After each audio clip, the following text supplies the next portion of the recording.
नमस्कार। आज मैं आप लोगों के लिए आशान माता की बहुत ही सुंदर सी कथा लेकर के आई हूँ। तो कथा सुनने से पहले अगर आप चैनल पे नए हैं तो हमारे इस चैनल को सब्सक्राइब करें। कथा सुनने के बाद हमारी इस वीडियो को लाइक करें, शेयर करें और कमेंट्स में जय आशान माता लिखना ना भूलें। माता रानी आपके सभी कष्टों को हर लें। इसी सद्भावना के साथ कथा सुनते हैं। एक सास बहू थी। बहू उम्मीद से थी, तो बहू को करेला खाने का बहुत मन करता था। वो अपनी सास से कहती थी कि माँ, मुझे करेला खाने का बड़ा मन कर रहा। तो उस समय करेले का सीज़न नहीं था, तो जो उनकी सास थी सब जगह पता लगा रही थी, तो सब कोई कहे अरे भाई, ये करेले का तो समय नहीं है, इस समय तो करेला नहीं आता है। तो उनकी सास ने अपनी बहू से कहा कि बहू, हमने सब जगह पता लगाया, कहीं करेला नहीं मिला।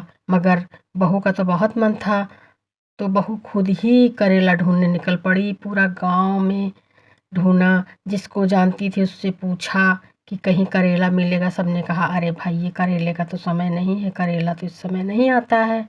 और बहुत परेशान हो गई और ढूंढते ढूंढते गांव से काफ़ी दूर निकल गई, जंगल में निकल गई। उसने सोचा देखते हैं वहीं कहीं लगा हो, तो जंगल में निकल गई और वहाँ उसने देखा कि एक जगह क्यारी में एक बहुत सुंदर सी क्यारी बनी हुई थी। उसमें बहुत ही सुंदर सुंदर हरे हरे करेले लगे हुए थे।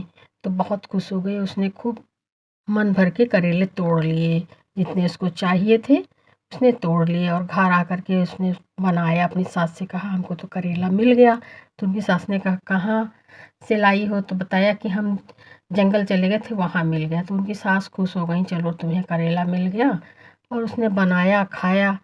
अब दूसरे दिन उसे फिर करेला खाने का मन किया, तो वो फिर वहीं जंगल चली गई और उसी क्यारी में से जितना उसको समझ में आया उतना तोड़ा और ला करके बनाया, बना करके खाया। इस तरह से वो रोज जाती थी, करेले तोड़ के लाए और बनाती थी और खाती थी। तो एक दिन वो जो इच्छाधारी नागिन थी, उसने आके उसे टोक दिया। उसने कहा ये क्या है भाई, तुम तो रोज आती हो, करेला तोड़ ले जाती हो, और इस तरह में तो हमारे करेले नहीं हो पा रहे हैं, और हमने इतने प्यार से लगाया है। और ऐसा थोड़ी ना होता है कि बिना किसी से पूछे उसके सामान रोज रोज ले लो। तो वो डर गई। बहू कहने लगी कि अरे हमें माफ़ कर दीजिए, हम दो जीव से हैं और हमारा मन नहीं माना, और ढूंढते ढूंढते इधर चले आए तो हमको करेले मिल गए। अब हम करेले रोज ले जाते हैं, हमको माफ़ कर दीजिए, मगर हमको करेले आप दे देना। तो उस नागिन ने कहा कि करेले दे देना। कहे हाँ, अगर हम करेला नहीं खाते तो हमको नींद नहीं आती, हमको बहुत उलझन होती है। बस मेरा यही मन करता है कि हम करेला खा लें, और जैसे करेला खा लेते हैं हमारा मन शांत हो जाता है। तो इच्छाधारी नागिन ने कहा ठीक है, तुम करेला ले जाओ, जितना मन हो उतना बनाओ, खाओ, और जब ये तुम्हारा बेटा हो जाएगा तो तुम हमको दे देना।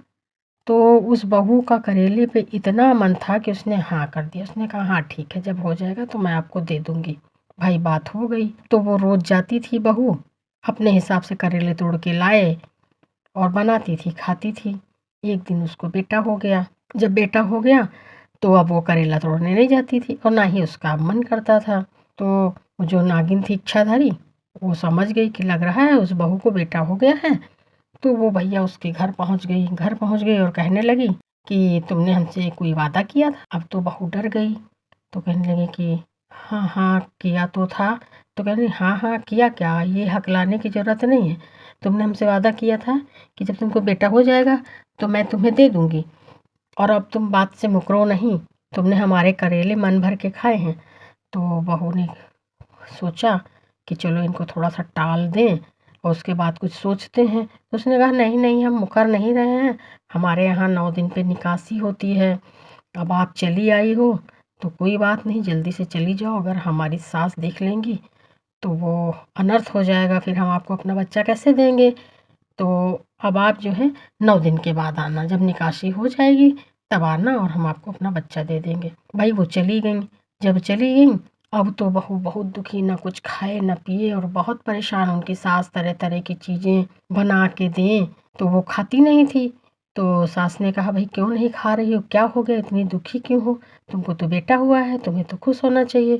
तो वो रोने लगी और उसने सारा हाल बता दिया कि माँ जी, करेला इतना मन करता था और मैं उनके क्यारी से लेके आती थी, और वो इच्छाधारी नागिन है, उन्होंने हमसे कहा था कि तुम अपना बेटा हमको दे देना। और हम करेले पे मेरा इतना मन था कि हम मना नहीं कर पाए और हमने कहा तब तक कोई बहाना ढूँढ लेंगे और आज वो हमसे मेरा बच्चा माँग रही थी तो हम इसीलिए रोना आ रहा। तो उनकी सास ने कहा कि करेला इतना तुमको प्यारा था कि तुमने बेटा देने की बात कर ली। मगर अब ठीक है, अब वो रोने लगी सास भी और वो बहुत परेशान हो गई, सास बहू दोनों रोने लगीं। तो बहू ने कहा कि माँ मुझसे गलती हो गई, कुछ तो करिए, कुछ तो करिए। तो उनकी माँ ने सास ने कहा हाँ ज़रूर करेंगे, अपने पोते के लिए तो हम बहुत कुछ करेंगे और हमारी कौन मदद कर सकता है, कौन मदद कर सकता है। इसी तरह में उन्होंने कहा अरे हमारी मदद तो औशान माता करेंगी और उन्होंने औशान माता को सच्चे दिल से माना कि है औशान माता, हमारी विपताएँ सारी विपत बताई कि ऐसी-ऐसी हम मुसीबत में फँस गए हैं, हमको आप ही बचा सकती हो। और खूब उनका औशान माता का रटन करती थीं। तो औशान माता एक बूढ़ी अम्मा का वेश बना कर के आईं और कहने लगीं कि तुम सास-बहू इस तरह से चिल्ला-चिल्ला के क्यों रो रही हो? कितना गंदा लग रहा है, तुम्हारे घर में बेटा हुआ है और तुम लोग ये मातम मना रही हो।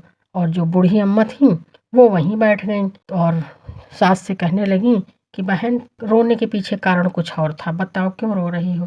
तो जब प्यार से पूछा तो सास ने बता दिया कि मेरी बहू ने ऐसी-ऐसी बातें करी हैं और नागिन से वादा किया है इसलिए नागिन जो है 9 दिन के बाद आएगी और बच्चा ले जाएगी तो हम क्या करेंगे?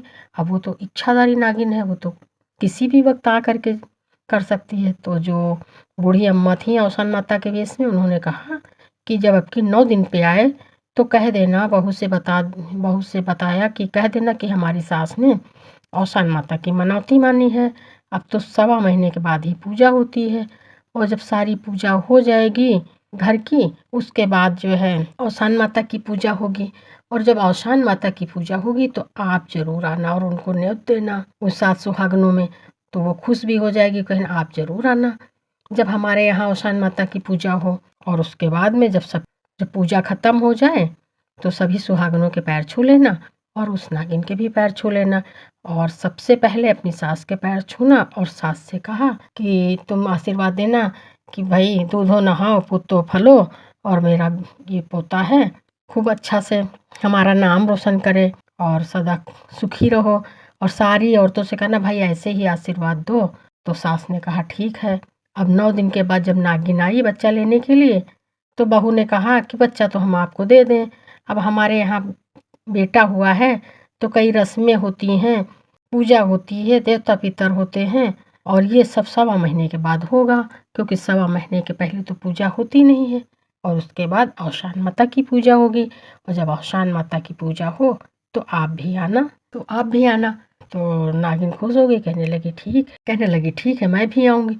अब जब सवा महीना हो गया, सारी पूजा हो गई, तो जब औशान माता की पूजा थी तो नागिन आ गई भई, 7 सुहागनें आईं और वो भी आ गई और पूजा शुरू हुई। पूजा शुरू होने के बाद में आरती हो गई, कथा कहानी हो गई, फिर सबने औशान माता के पैर छुए और उसके बाद बहू ने औशान माता के पैर छूने के बाद अपनी सास के पैर छुए तो सास ने उसी तरह से कहा दूधो नहाओ पुतो पलो और ये तुम्हारा बेटा खूब नाम रोशन करे, खूब अच्छा रहे। और सारी औरतों से कहा सुहागनों से कि अरे भाई ऐसे ही हमारे पोते को आशीर्वाद दो, मेरा पोता नया-नया मेरा पोते को भाई सब लोग ऐसे ही आशीर्वाद दो। तो सारी सुहागनें कहने लगी हाँ, हाँ भाई क्यों नहीं, कुल का नाम रोशन करे, कुल दीपक बने और दूधो नहाओ पूतो फलो। और इसी तरह से भाई सारी औरतें आशीर्वाद देने लगीं और आखिरी में बहू ने नागिन से भी पैर छुआ तो नागिन सबको सुन रही थी तो वो भी बहुत खुश हो रही थी। जैसे नागिन के पैर छुए तो नागिन ने भी कहा कि दूधो नहाओ पूतो फलो, तुम्हारा बेटा तुम्हारा नाम करे, कुल का दीपक बने और इसका जोड़ीदार भी आवे। तो बहू ने कहा ठीक है और खुश हो गई, खूब अच्छे से पैर वैर छुआ। उसके बाद सारी सुहागनें चली गईं। तो अपना सास बहू भी अपने काम में लग गईं, वो नागिन बैठी रही, वो अपना काम कर रही थी, उन पे ध्यान ही नहीं दे रही थी और बहू अपना बच्चा नहीं छोड़ रही थी 1 मिनट के लिए भी। तो नागिन ने कहा कि भाई अब हमको भी विदा करो, सबको तो विदा कर दिया। तो बहू ने कहा कि आपको तो प्रसाद दे दिया, सब कुछ कह दिया है और भाई अब आपकी भी विदाई है। तो नागिन कहने लगी कैसी बातें कर रही हो, ऐसे चले जाएंगे, हमको अपना बेटा दो, तुमने बेटा देने के लिए कहा था। तो बहू कहने लगी कैसी बातें कर रही हैं, आप ही ने तो कहा इसका जोड़ीदार आवे, जोड़ी सलामत रहे, मेरे कुल का नाम दीपक करे, कुल दीपक बने और आपने तो इसके इतने आशीर्वाद दिए हैं और अब आप इसको लेके चली जाओगी तो ये सारी आपकी बातें झूठी नहीं हो जाएंगी। तो नागिन ने कहा कि अरे अब तो कह दिया कोई बात नहीं, और आशीर्वाद दिया और औशान माता की जयकार करके वो भी चली गई खुश होकर के। तो जिस तरह से औशान माता ने उस बहू के बच्चे की जान बचाई, उस सास के विश्वास को पूरा किया, उसी तरह से कथा सुन रहे हमारे भाई बहन के जो भी कष्ट हों औशान माता हर लें। इसी सद्भावना के साथ एक बार प्रेम से बोलें औशान माता की जय। और आपको हमारी ये कथा कैसी लगी कमेंट्स में ज़रूर बताएं, और जाते जाते चैनल को सब्सक्राइब कर दें, वीडियो को लाइक करें, शेयर करें और एक बार प्रेम से बोलें जय श्री कृष्णा, राधे राधे।